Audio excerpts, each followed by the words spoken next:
Yes. Awesome. Good stuff. All right. So Ed. with that, let's dive in and let us start. So we'll be doing pre-recorded video, 24 minutes or so as I walk through the entire process of all of the different revenue angles. Then we'll be back live for Q&A. So let us send you to the video.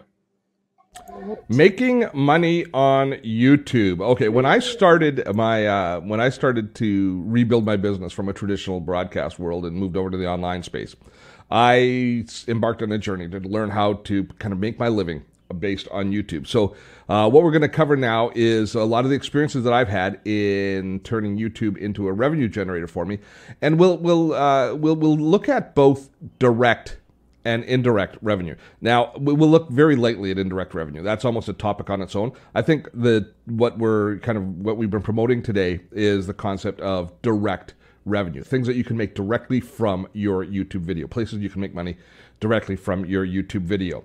And if we stop and think about that, there are four areas that you can make money on YouTube. First is display ads, which is the most one that you see the most. It's when the ads that run before videos that you watch, or sometimes in the middle of videos you watch, the ads that roll up the over top of video while you're watching them.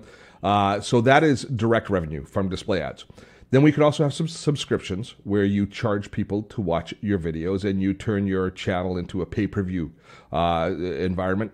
There's something called Super Chat, which is quite unique. It's attached to YouTube Live, and it's sort of like tipping, but sort of like an accelerated tipping program that people can do quite well as far as revenue with from their YouTube Lives, which is an interesting concept.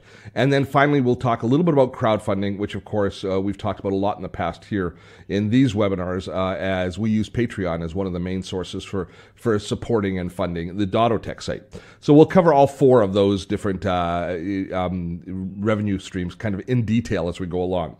But let's begin with AdSense, which is the direct advertising, the display ad set that you see before. Those clickable ads where you can click through the ad, or sometimes you're forced to watch the whole ad. But all of the ads that appear in and around YouTube videos. Now, they're delivered to us through a service called AdSense, which is also owned by Google, but it's an ad delivery service. And I'll walk you through kind of the process. But I want to kind of give a little backstory. When I started on the channel, I was hoping that I would be able to make great revenue off of the ads that I ran in views. And you can make a reasonable income just off ads, but you have to have a huge number of views. You have to be a very popular channel in order for you to be making any sort of significant money. But even at our level, at the level that Dottotech is, the revenue is not insignificant, and it does help. And it's not our main source of income, but it does help support the enterprise moving forward. Now, some caveats. In order to use advertising on YouTube, they've changed the rules. You have to have 10,000 lifetime views. That's so that people that are just starting out aren't putting ads on that really, when there's very little value yet to their videos or their channel. So you have to have 10,000 lifetime views. Now, I should point out that you're being paid for the ad exposures, not for your video views. Every video that you play does not necessarily get advertising attached to it. The advertising is actually a marketplace where people are bidding on your channel. And if your channel is popular, you'll have a higher percentage of ads run. And if your channel is not so popular, a lower percentage of your videos will have ads run. So you're paid by the time when the ads run. That's the only time that you're paid. And also, you're paid at a different rate depending on how popular your video is, what region it's being viewed in, and also the demographics, the people that are looking at your ad. If you've got a lot of North American viewers, your ad rate's going to be higher than if you have a lot of Indian or Southeast Asian views, where the value to advertisers is deemed to be less. It's not something that we set, it's set by the marketplace as we go ahead. So you need all of those different parameters set in place in order to have display ads. Now there's 1, 2, 3, 4, I guess there's 5 different types of ads. Let's just jump over to my YouTube channel and let's take a look at a video that has, oh, that's not the video there. This video is there. Yeah. We'll take a look at a video. And when you're in your video, when I'm in my creator studio and I've actually gone into to edit a single video, when you click on the monetization tab, which is right here, this is what you see basically. So you've got the ability to go into your monetization here. So once you've monetized your channel for ads, you have these options for each video, and you determine at each video level exactly what ads are going to be running on that particular video. You can have a default that all of your videos are set for, but you can still go in and modify. So the display ads that appear in the YouTube Play page, you're forced to have those no matter what. You cannot turn those off. So those are the ones that, when people are in your Play page, appear in the top right-hand corner. Relating to your video itself, overlay ads are the little ones that slide over the top, so you can turn them on or off here. You can have sponsored cards, which will appear in your card tray, in your YouTube card tray with sponsored cards. It can slide in, so you can. That's another advertising location that you can add ads, and especially if you're not using a lot of your own cards, that might be a good idea. Skippable video ads is the ones that I use the most. Those are ones that appear at the front end of each video, and people, after a few seconds of play, people can skip through to the direct video.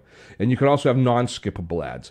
And then once your video is of a certain length, and I think it's like 8 minutes or so, you can do an insert ad where you have an ad break and you choose where in the video you're going to insert an ad, and you can create breaks. So if you, in this particular case, I've uploaded a webinar that's an hour and 57 long. So that's a long video. So I could easily add every 10 or 15 minutes, I could add an ad break. And it's not as elegant as it is on television where you kind of know exactly where you're going. And if you edit your video properly, if you really know all the details and you plan for it in advance, you can set up for ad breaks and insert them here. So you've got that opportunity as well to do inserted ads in it. Now, let's kind of go back a bit, because before you ever do any of this, setting up the ads, you have to set your channel up to be able to be authorized for ads. And what you do is you go into your channel settings, and there in your status and features, this is again from your Creator Studio dashboard, you've got all of these different features that are attached to your channel. And as your channel becomes more and more mature, you can add more and more features. But you see here, I have monetization turned on. It's enabled. So they've always got help documents in each one of these areas. But if you aren't set up for monetization, you have the 10,000 views and you want to monetize, then the second part of the equation you need an AdSense account, so that you have a place for them to pay and to do all of the accounting. It's not attached to your YouTube channel. It's attached to your AdSense account. So you have to set up the AdSense account. Once that's set up, you then tell YouTube what AdSense account you have. You give them the access code, and then the views on your channel will start to accrue in your AdSense account. And your AdSense account pays out to you, either to your bank. They send money on a regular basis to my bank. They do it. It's set up for a direct deposit. So you've got that feature enabled. There are some other settings here that you're going to want to make sure that you have in place if you are charging. The ability to put in paid content, which is for the ability for you to do placements for other people, to do advertising, to have somebody pay you in order to promote their product. And we'll be talking about that a little bit later when we talk about the influence marketing area. And there's also, you enable here, and I haven't enabled it yet, mine, because I don't do a lot of YouTube Live. I'm going to start doing it soon. But the ability to set up Super Chat, which is collecting revenue on the chat, which we'll be talking about in a few moments. But you have to make sure that you're in good status and you have all of these different options enabled in your YouTube channel in order to be able to collect money on YouTube.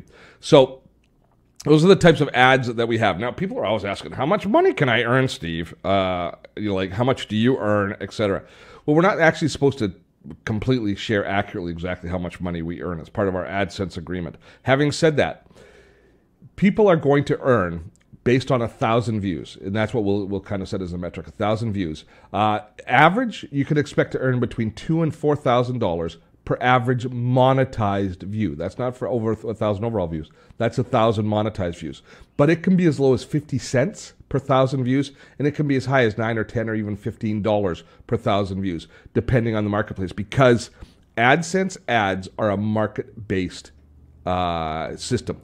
Advertisers bid on your channel. And so if your channel is more popular, or it has a clientele watching your channel, which is really appealing to advertisers, they will pay more. I've seen my revenue per 1,000 videos go from as low as $3 or $4 per 1,000. It's kind of at the low end that I would get. But I've had days when I've got $12 or $13 per 1,000, because my demographics are very definable on our channel. They're males over the age of 40. in North America. So when an advertiser, and that's a premium market, that's always going to get a little bit more money because there's a lot of disposable income in that. But so around Super Bowl time, you know, when everybody's advertising their fancy cars and all that sort of stuff, I'll see the mix of ads on my channel move very heavily towards that because all the advertisers are competing in all of the channels for that kind of, for those eyeballs. And even though I've got nothing to do with football, I'll still see a bump in my income from AdSense because it's a time that that advertising is in high demand. So that's what you're going to earn. So if you do the math, you know, if you have 100,000 views per month, it's $200 to $400. It's not a huge amount of money, but it is enough to pay for your systems, to pay for your software subscriptions. It is, you know, even at that level there, it does help to pay for some and kind of keep things moving along. So that kind of gives you an idea there. Now, the next level, the next place that you can generate revenue on YouTube is through paid subscriptions. And this is a pretty big commitment. When we go in again, we'll go into my YouTube channel here, and we'll go into the paid subscription option here. And I'm not going to enable this because what happens when you enable it is you can charge for all of your videos, and you can charge people a monthly subscription fee to view your videos. And you can also select certain videos that are allowed for free. But when you convert your channel, if you have an existing channel and you convert it, it basically boots all your subscribers and you have to start again. So there ain't no way we're doing that here on Dottotech. However, you can create a new channel, which is a paid channel, which is a subscription-based channel. I think that with all of the, you know, you have to be a fairly popular service in order for your paid channel to really resonate. It's something that doesn't obviously interest me in any way, shape, or form because I use YouTube primarily as a discovery engine, so I want as many people to find us as possible. But it is an option for generating revenue creating a paid subscription. Now, let's talk a little bit about the Super Chat, because Super Chat's darn fascinating, if you ask me. We've got this fairly new option in YouTube called live streaming, or YouTube Live. And if we go over to my YouTube Live menu item here, you can see that I have not yet turned on Super Chat. I thought I'd wait and turn it on with you while we're doing this. But when you're here in the setup screen for your streaming, so this allows you to stream YouTube Live, which is very similar to Facebook Live. It's a live stream online where you can chat with people and you can have conversations. But the chat is very active. The sidebar chat is very active when you do YouTube Live, and it's made more so by using Super Chat. And when you turn on Super Chat, what it will do is will allow others, people that are watching your videos, and see, it's taking me over here to turn it on here. And where is it? It's down the bottom, Super Chat. Enable. It says I'm eligible, so I'm going to enable it here. It's asking me, okay, so I have enabled Super Chat. I don't have any Super Chat, but I have now enabled it. So when we go back to live streaming, when I create a video, I can then, does it show it under monitor? Oh no, it shows it here as its own separate area here. When I start a new stream, when I start a new live stream, it then allows me to have the Super Chat enabled. And what happens, as I said, is in the chat, people will see an option for them to click on a little dollar sign. That dollar sign that they click on allows them to designate an amount of money that they're going to donate, basically. It's like a tip to the person that's presenting. But then it appears differently in the chat, and it's persisted in the chat, and it's a different color in the chat. So if you have a busy chat, most hosts will answer their Super Chat questions because that's people that are basically paying for the answer. And with celebrity types, this is quite popular where people want, you know, to get a shout out from a celebrity that's doing or a personality that's doing a YouTube chat. But it does give you the opportunity to be able to generate revenue. And I think you could probably generate some pretty good revenue if you have popular chats. I will be trying it out and see if we make a little bit of revenue from it. We'll certainly talk about it here on the channel when we do that. So that is the Super Chat in the live streaming area, sort of like tips, really. And then the last area is crowdfunding. And crowdfunding is where you have a community. Now, you probably, if you've viewed many of our videos here, our webinars, you know that at the end of every webinar, or 3/4 way through each webinar, we talk a little bit about Patreon, which is a community that supports Dottotech. Now, crowdfunding is sort of like, well, it's very similar to crowdfunding of something like Kickstarter, where people basically pledge a certain amount of money to a project in return for something. Now, if it's a Kickstarter project, you're often, you know, saying I'm going to get a new battery for my phone or a new case or something that's new that's being designed.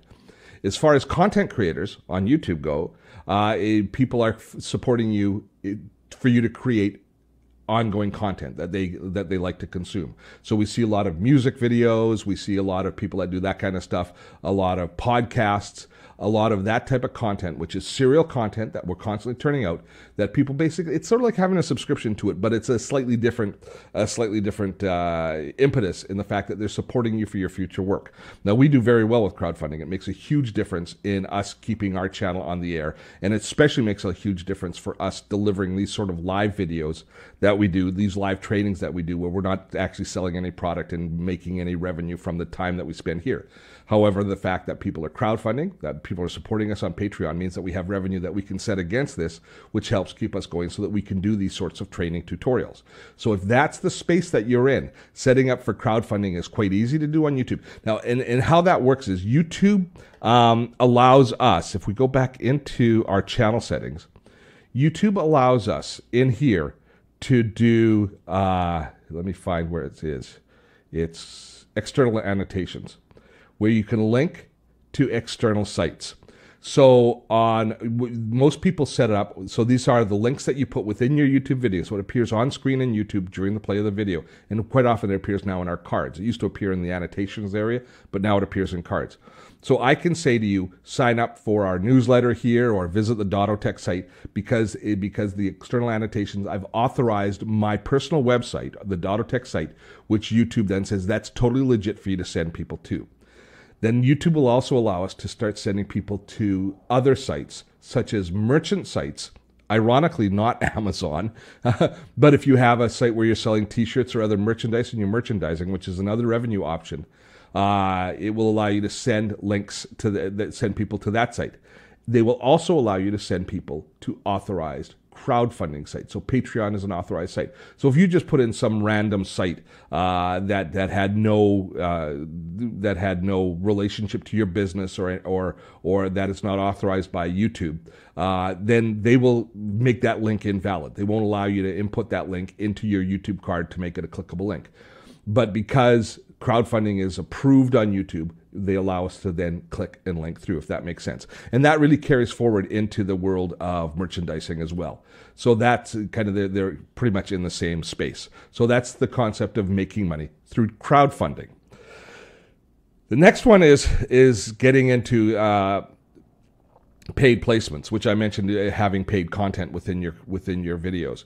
So paid placement is an increasingly popular space that they're basically calling influencer marketing. So all of the brands out there realize that bloggers, vloggers, YouTube celebrities, podcasters, they all have influence and they all have a community that they influence. You people watching this video right now would be in my sphere of influence. So people want to reach those people. And they say, Steve, we'll pay you in order for you to showcase our product on your videos. Now, the old school way of doing that was I would look around and I would get affiliates that I would promote their product, create an affiliate link, and get paid if you signed up or purchased that product. So this is kind of the reverse of that, where the brand is approaching the personality and saying, would you please create a video around our product? Now, I did one recently. I did a paid placement. It didn't appear on our channel as much, but I did one for Rogers in the new BlackBerry Key 1. Rogers is a local Canadian telco, and they wanted to do a video on the BlackBerry Key 1. So some of you might have seen that in your feed. So I went and I recorded that video. I was obviously paid to do that video, and it was a paid placement. Now, if I'd run that video on our channel, which we didn't actually do, we just tweeted it out and stuff. They hosted the video on their channel. But if I'd run that video on my channel, that would have been a traditional paid placement. It's not something that we do a lot of in the influencer space, but it is a way that a lot of YouTube content creators make a substantial part of their money with these paid placements. And there's a very cool, and if you're wondering how much you can earn on that, there's a very cool site called Social Blue Book, which you can sign up for. You register your different accounts, your different social accounts as a content creator in Social Blue Book. And then it tells you, it looks at the engagement that your channel has. And it tells you how much you should be charging for people who approach you to do different types of posts. So there's my Instagram value. I'm not very valuable on Instagram. A little bit better on Twitter. So one tweet from me is worth $352. I don't think it's worth that much, but they seem to think it's worth that much. And you can say, with 2 text tweets, with 1 photo and 1 video, well, the total package deal then would be $1,500. I would like it if they would do that. But I don't get a lot of people reaching out to me on Twitter. Although it does tell us that my potential reach is decent. My engagement is a little bit low because I don't really push too hard on Twitter. So now what happens is brands will come to this site to find influencers that are going to fit for them as well. So this site works in two ways. But now let's get to the YouTube, because let's see how much we could make on YouTube as an influencer. And so if I did a dedicated upload of my videos, and here's all the current statistics, 154,000 subscribers. My viewership is ranked as B- by then. Gives the demographics, which is ever so important because that's where the value comes from. How many views I have on average, how much engagement I have, which is B+, which I think is pretty good. I'd like to be an A, but we're B+. How many comments and likes we have per video, per upload. So a brand can see exactly what the value is of my channel here. And you can also remember how I was saying that, in January when the Super Bowl is on, my ads are worth a little bit more. Let's see. Well, actually, it's not worth more there. What month's worth more? December, Christmas time. So it says if you're going to be releasing a video in December, that's the value based on my current statistics on the channel, from a low of $240 to a high of $1,100. Now that tells me what I should be charging them, and it also allows them to make an offer. And I've received through this site unsolicited offers of people saying, "Steve, will you do a video on our product? We will pay you X dollars." It's not something that we've taken advantage of, just because we like to keep our channel fairly clean. But it's something that I certainly think about in the future. And if you are into making money off YouTube, this being an influencer and doing paid placements is a great way to maximize the revenue that you can earn from your channel. So influencer marketing, pretty darn cool. And the last area is really the merchandising area, where you are doing affiliate or custom product sales. And we see that especially with popular YouTube creators. Now, interestingly, the merchandising, over 90% of merchandising that's sold on YouTube is clothing. T-shirts, hats, hoodies, that sort of stuff. So you've built a brand. If you've got a nice graphic look, you can sell to your tribe different merchandising options, coffee mugs, that sort of stuff. And in the old school way, which is still around, is the affiliate marketing. We still do a little bit of affiliate marketing. I will have affiliate links in my videos and on my blog posts, which is generated through YouTube at that point. The traffic is generated through YouTube for a few products. So what are we affiliates for? We're affiliates for Focus at Will, the music concentration tool that allows the productivity tool. We are affiliates for Thinkific, the learning management system that we promote and that I use. And so there's a few products that I'm affiliates for, and I make monthly revenue from those sources as well. Not as much as, again, it's kind of like YouTube ads. It's not as much as one would hope, but it still helps to still helps to balance the books at the end of the month. So that is kind of the direct revenue models that we can get from YouTube. Now, for me though, the biggest benefit to YouTube is traffic generation, list building, using YouTube as a discovery engine. So all of that direct revenue that comes from YouTube is nice, but I use YouTube to build my mail list in a traditional sense so that we can sell traditional products at the end of the day, which is where the bulk of the revenue from Dottotech comes from. And that's kind of indirect revenue coming from YouTube, but YouTube is obviously a key contributor in that process. So I know that you're going to have a ton of questions that you're going to want to go through. So let's head back. Let's head out and start taking some questions.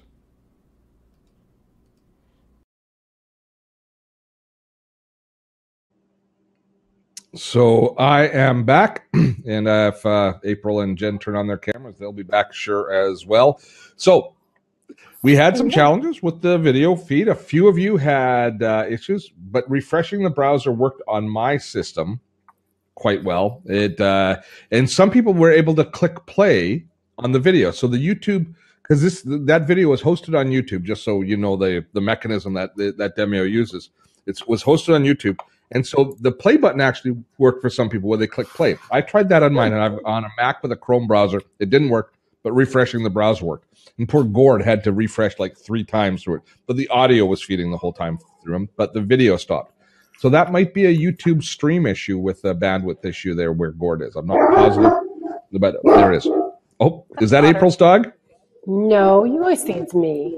Is that Jen? Is that your dog? Oh. It's okay. We don't mind. Nobody minds. Walking by. I just thought it was Farley, but then I realized it was coming through the speakers because he was barking like mad through the thing. So So let's handle your guys' questions now as we go through. And but I'll start out. There was one that was early, and Kat asked, "What point does it make sense to monetize a YouTube channel? Number of subscribers, minimum number of views. Is there a benefit to setting some of this up when it's unlikely to generate any income for quite a while?" That's a great question. And it's such a question of what your purpose of your channel is and the type of people and what you're using your channel for. A lot of people monetize too early. I'd say most people monetize too early because the revenue just doesn't make a difference. But if it's a hobby and say, you've got, and it ends up like you post on a game. Let's say that you have a vertical, that you're younger or maybe not younger, but you have a vertical and you post about a game and you make $20 or $30 a month from your AdSense revenue. You're kind of right you've barely hit that 10,000 views, but you make $20 to $30 that you roll back in and it pays for your monthly subscription, whatever you're using. I mean, it's a nice little, it's fine at that point there because you don't have a commercial interest in building your channel. It's a hobby. If it's your business, that's a whole different story. If it's your business and you determine that main revenue is going to come from this engagement on YouTube, then monetization is, of course, entirely appropriate as soon as you're able to. But I believe that YouTube's biggest strength to those of us in the social marketing community is as a discovery engine. It's such an effective search engine for getting discovered and for bringing new people in. We have 150 people on this call right now. I wonder what percentage of you discovered us first through YouTube. And I bet it's huge. I bet the percentage is at least 30 to 35% of you found us first through YouTube. So YouTube as a discovery engine ends up making a big difference because now you're part of the community. And so in effect, if I was selling something right now, you'd be in our sales funnel. So that's that's kind of where you make that decision.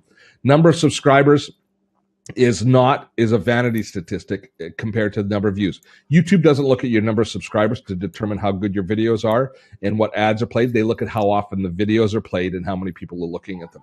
The money comes from views, long views where people stay engaged on YouTube, watch your entire video, comment on your video, engage, which shows you have an engaged audience, and by what are the other things? Oh, and by the demographic, where they're coming from and who's viewing. That's where the value comes from. So subscribers are very much a vanity stat. They're the one that's easiest for us to measure because it's right. They're kind of loud and proud, but that's kind of where that comes from.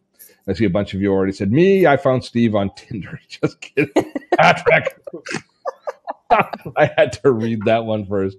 Yeah. Roberta said me too. Yeah, nice. The Google Maps video. Yeah, that video's ended up becoming one of our most popular videos, Dave. Yeah, 2 years ago. Yeah, that video's been running for a long time.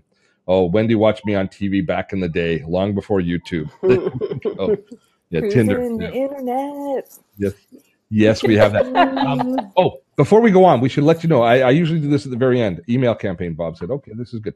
Before we go on with the questions, let's let you know about what's coming up next week, too, and just give you an update, since some of you are probably going to be popping off fairly shortly. So let me just go to a slideshow quickly here and let you know that this next week, Jen, the pressure's on Jen. She's hosting her first webinar Wednesday. She's going to be doing Facebook ads, what they work at getting started. So you'll be interested in this next week's webinar from two perspectives. If you're thinking about getting into using Facebook ads for any purpose, it's going to be a nice primer.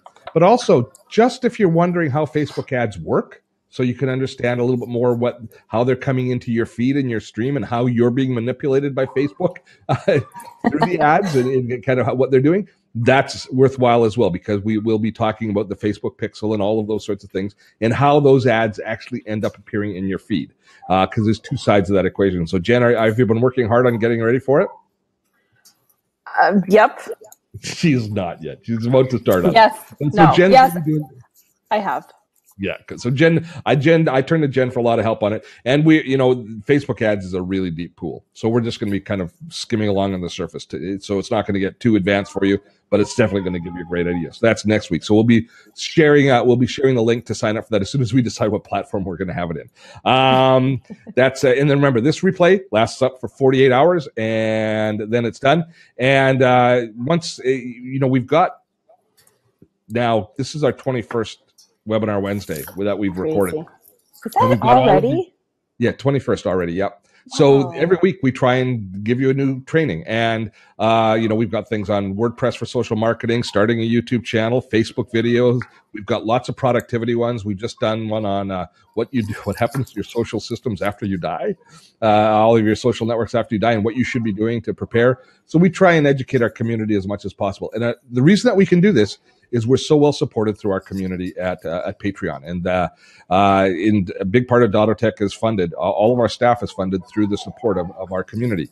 And so just to let you know, if you drop by our Patreon page at patreon.com/Dottotech, you can see exactly what's included, but we have perks. So you sign up, you give us $10 a month, you get access to all of our replays, you get access to our most popular course, which is Evernote Made Easy, which is a great productivity course, discounts on other courses, but the big value, of course, is the Webinar Wednesday archives, which is a growing value. Every week, there's new webinars available for you to go and view at any time. They're tutorial webinars of the sort that we're doing today. Plus, if you happen to see us at any events, if appropriate, you get hugs from us. So basically, if you're interested in supporting us, we encourage you to drop by. And I really need to point out that you see Jen and you see April here, and we also have Liz and we also have Sophia who work with us at Dottotech, and all of us work together to produce the content that you folks enjoy. And you let us know what you want more of, and then we produce more of it. And the reason that we're able to do that without like selling something at the back end of every webinar is because of Patreon. And so that's, I guess we're kind of selling something with Patreon too, but it's a much shorter sales cycle than having to purchase a product. So we're here because of you. We appreciate you, and we want to make sure that you know that and that you understand that. So that is it for the update. Remember, next week, Facebook ads. Jen, go for it, Jen. And you're going to do this. There's actually some suggestions or questions of what you might cover on there. Okay, Jen. Next week. Someone was asking about new Facebook ads using bots. And Roberta, I'm not sure what you mean exactly with Facebook sharing and do like a win action. I don't know if she's meaning kind of like a contest asking for likes and shares, or maybe she could explain that. But somebody also thinks you look like Patricia Arquette. Oh, I do? Apparently. Yes, you. Yes. Oh, yeah. It's a compliment. Yeah. Who was that? I like them. Good. So that was Roberta. Okay. See, I like them. So she's clarifying like a contest, a Facebook contest, something to win. Okay. So those are a little bit different than Facebook ads, but. Thank you. Thank you, Wendy. Nice compliment. I appreciate it. We try to be the best. We're not sure we are, but we try. I think together we are. A lot of people always interested in the webinar platform. So Dan is asking about if we like Zoom or Demio better. We like Zoom for meetings, but not as much for webinars. Zoom is too limited in some webinar aspects, but there is no perfect webinar tool. We've used so many, and there's no perfect tool. We like Demio a lot, but we don't like the chat, because the chat doesn't allow us to demarc questions easily, so that we can't see. So we have to look through the whole chat to find your questions, which is difficult for us to do. So there's benefits, and Zoom does a much better job of parsing out the questions, as does Webinar Jam, as does GoToMeeting or GoToWebinar. So each of these tools is strong in some areas and poor in others. But where it really counts, as far as the video delivery, Zoom is probably the best. Demio is right up there. But Zoom also doesn't allow us to do the hybrid webinars that we love to do. We have to stream the video from our desktop, which frankly sucks. So we don't do hybrid webinars where I've pre-recorded the video and packaged it nicely like we did earlier on in this one.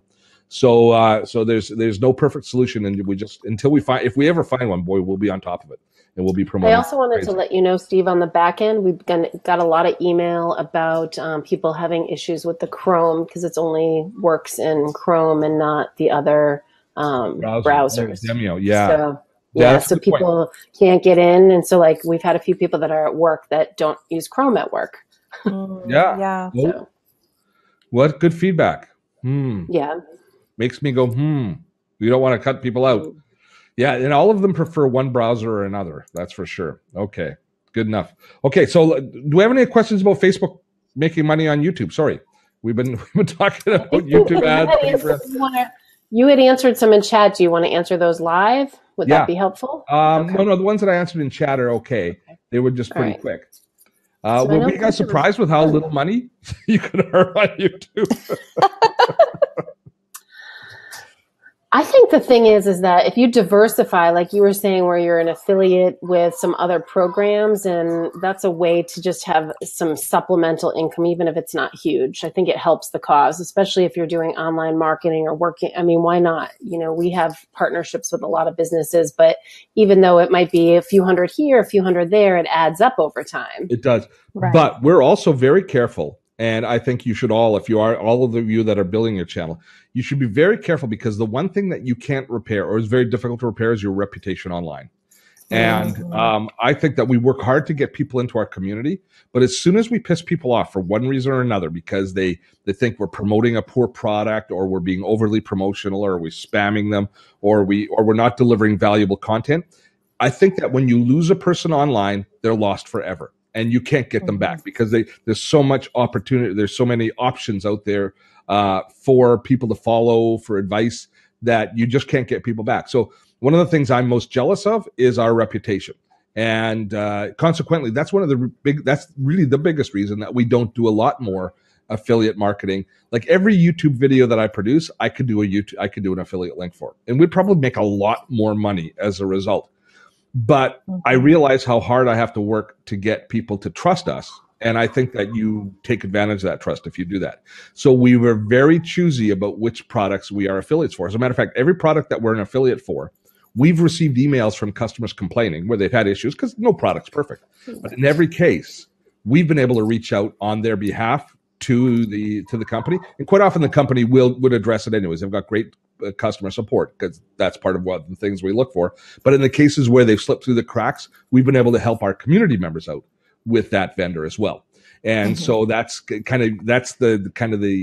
standard that we hold it to. So even though there's opportunities for doing more paid placements on Dottotech, as there will be on your channels as they grow, and more affiliate programs as you grow, you want to be really careful about measuring whether or not the benefit is worth the potential cost.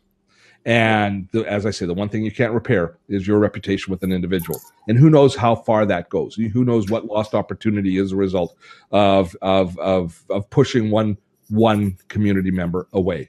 And we do. I mean, people get mad at us. We're not responsive in some ways. Somebody slips through the cracks. It happens all the time to everybody. But we try and make sure it happens less. And we certainly don't want self-inflicted wounds to be the reason that people don't like us at that point there. Good. You know what, Steve, too, can I just also say the great point about the reputation piece, but I also think don't ever put all your eggs in one basket with a partnership. Yeah. When you're in these online relationships, because we don't own the software and we can't control them. So you don't ever want to put all your revenue faith in all one platform. Yeah.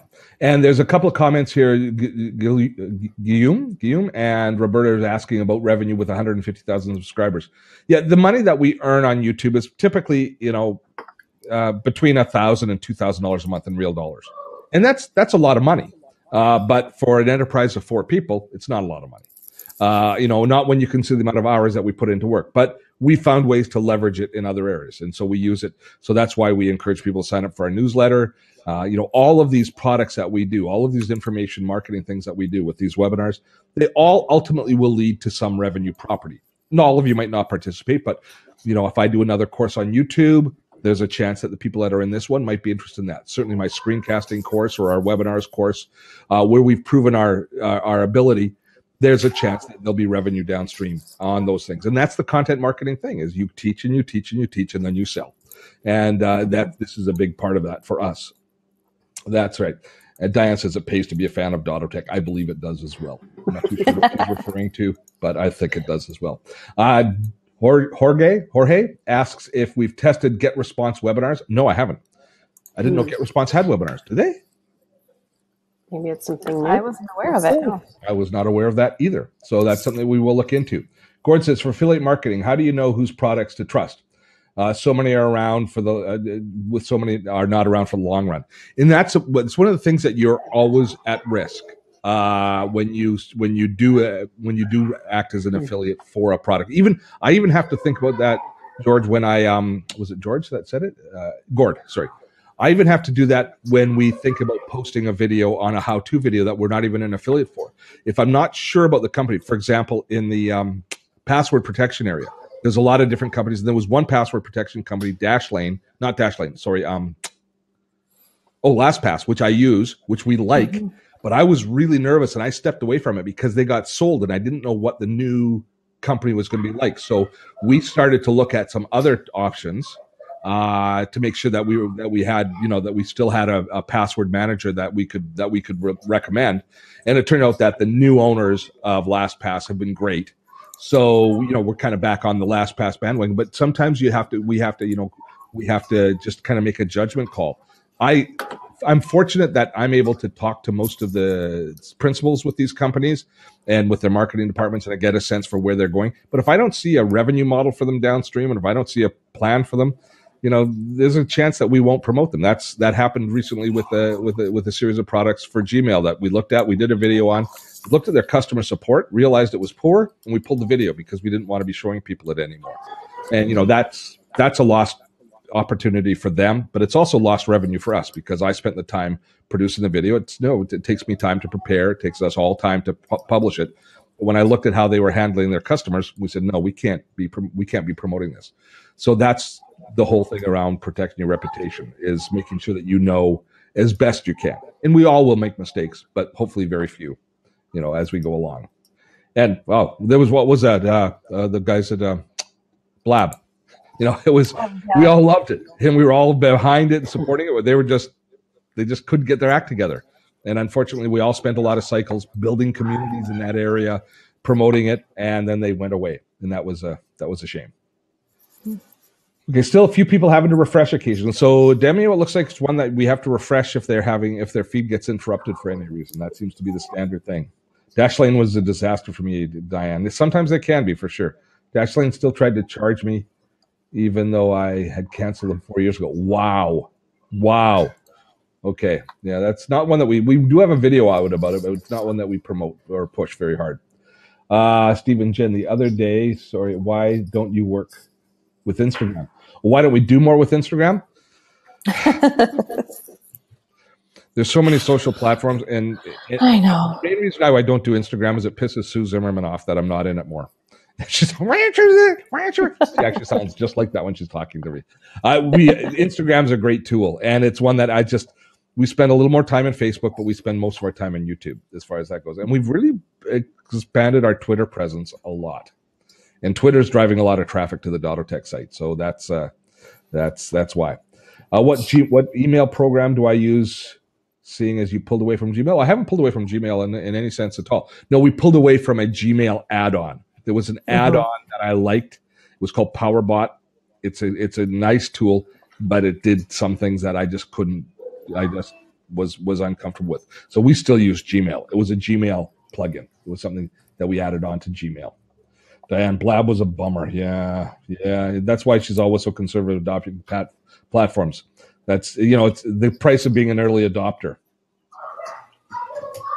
Yeah, we all get into products, and then they get bought. You take a look at what's the calendar program?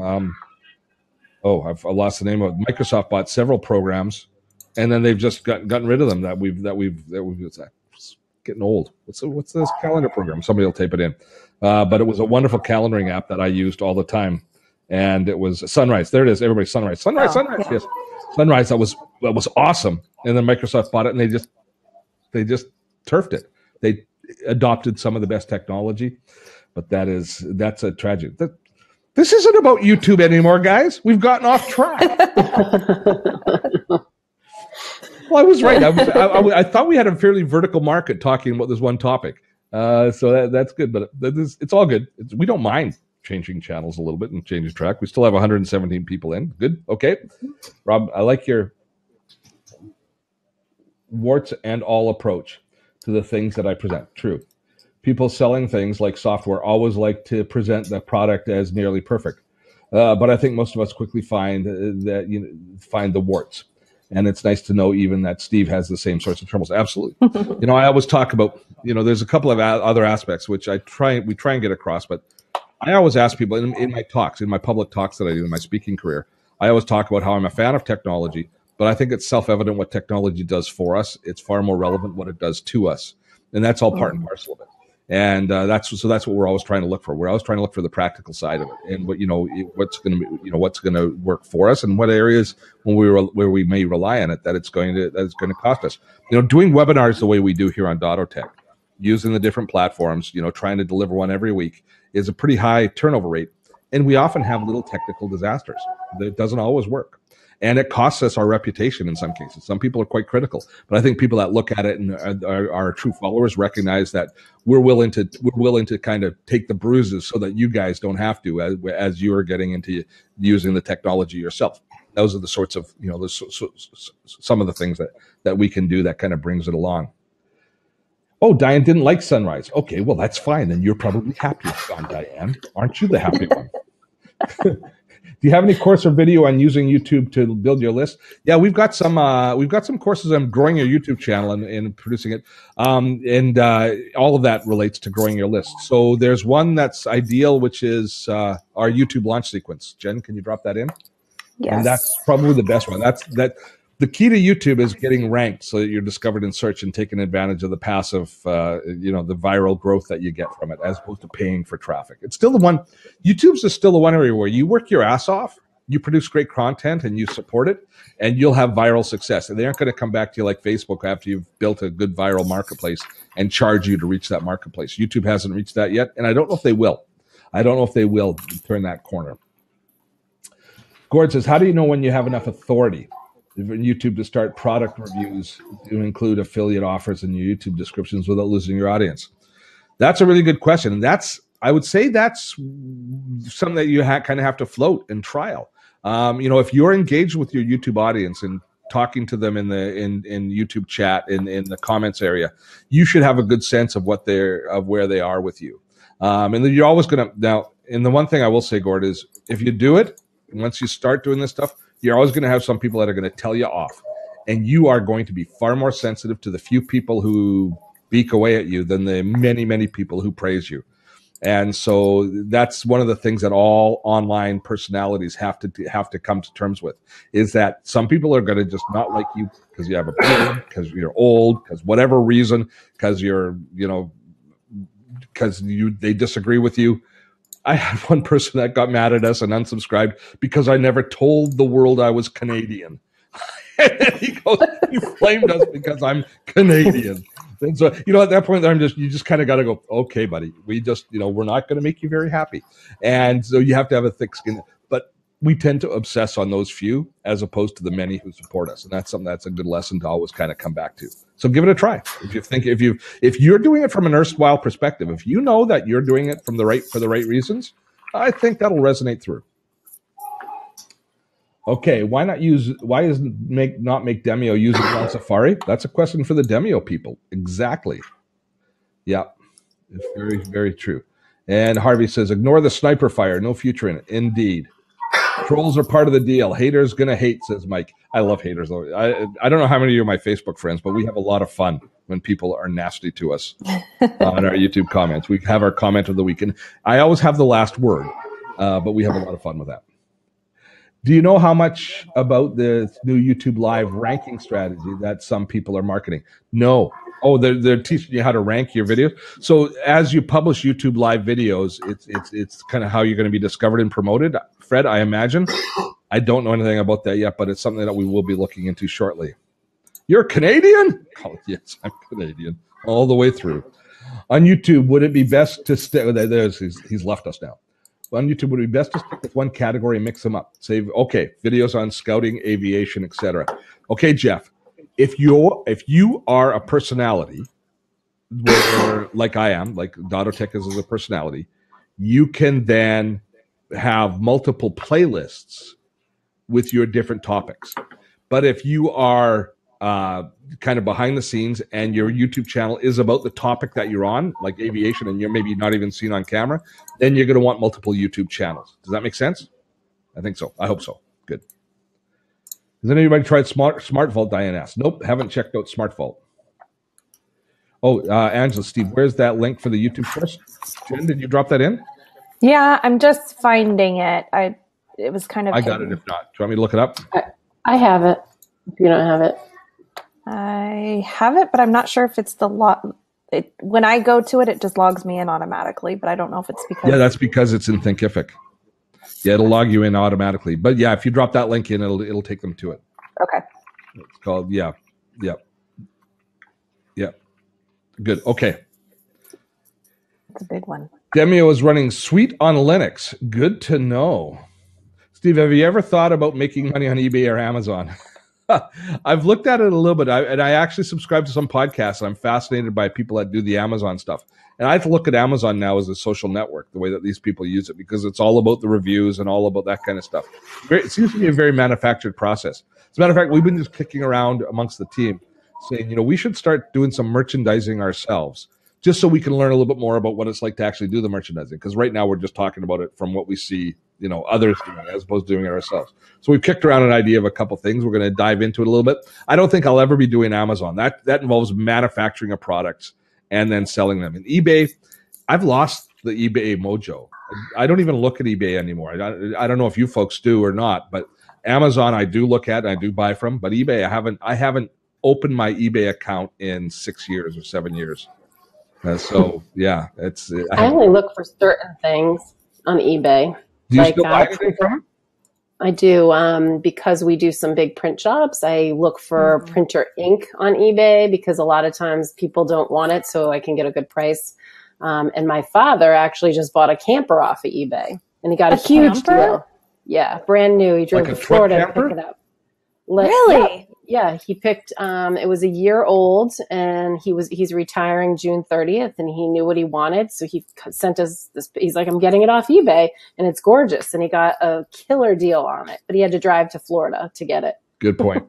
Russell says, Dotto t-shirts and coffee mugs with have fun storming the castle. It's not my term, though. Yes.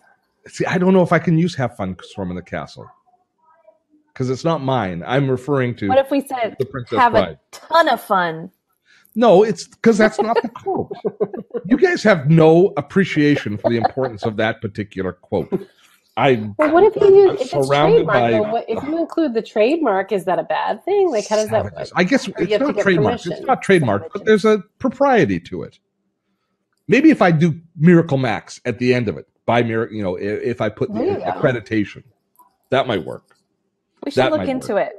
Well, then what will happen is whenever you call on, especially me, I'll get it right at the end of each one because I'll have it just on my T-shirt. I'll go, have fun storming the castle.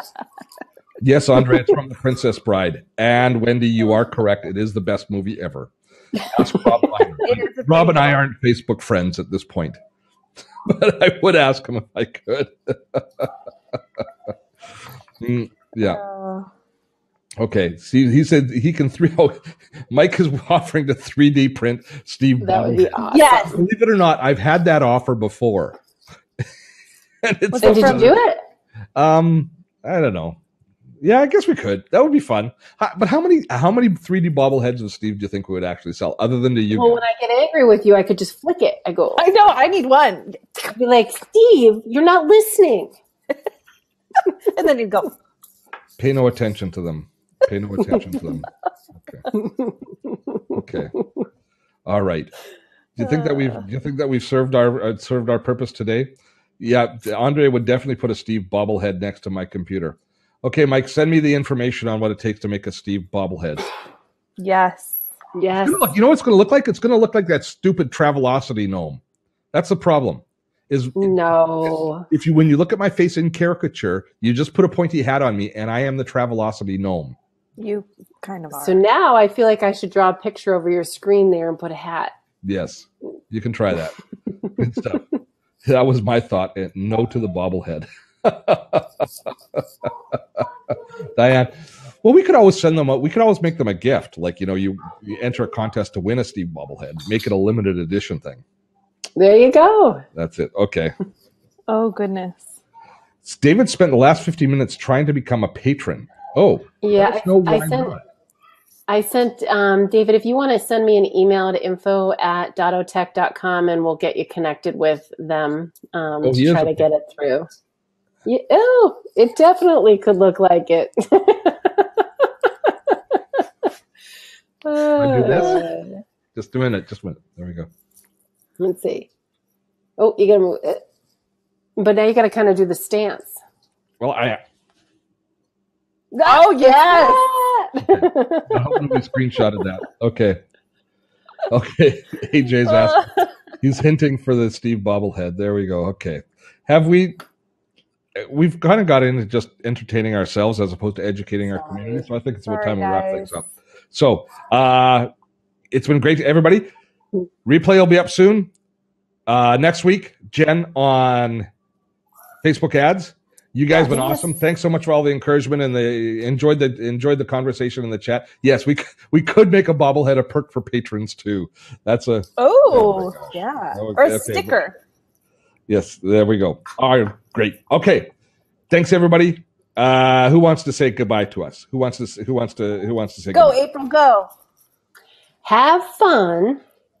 A ton of fun storming the castle. Oh. I added the ton. Have fun storming the castle, friends. It was good to see you guys today. Oh, you leave off with that. Till next time, have fun storming the castle. Have fun storming the castle. You got to wave your hand like this.